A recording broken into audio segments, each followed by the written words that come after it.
Build the Dalek, part 4 to 5 is here, so let's get into it. Part 4 comes with a lot of really cool stuff, including all the lights up stuff for the ears. We also get some really cool more pieces to the mechanism of the eye stalk, which will allow it to go up and down. And finally, all the main screws, bits and pieces to make the front face place with the identity stuff in it and everything. I love this piece. It's really, really cool. It's really well built. It looks amazing when it's put on. However, this is the start of where inaccuracies happen. You'll notice this is all the way down when really, when you look at pictures, it should have a gap.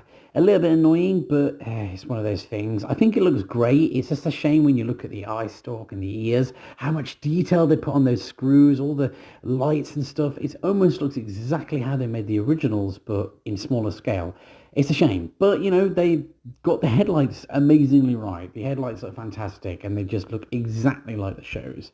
All the wires and mechanisms and stuff like that, when they're all fitted together, look good. However, I must warn you, the wires attached to them are really, really low. So I'd put some sellotape on the dome and screw it in carefully.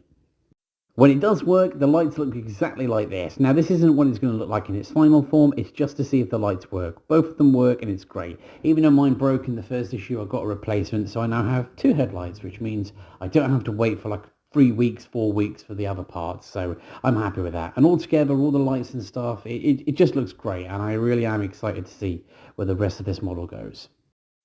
Turning to part 5, we just get 2 simple pieces now, sadly. We get the main headlight part 2, which I've already built because I already had a replacement. But then we also get this, which is a big side panel, one of the first of many. And it's a big piece. You just don't really get a lot in part 5. That's how they get you. But it looks great. You know, all of it looks really good, nice and shiny. So, you know what? I'm happy. It's starting to come along slowly but surely.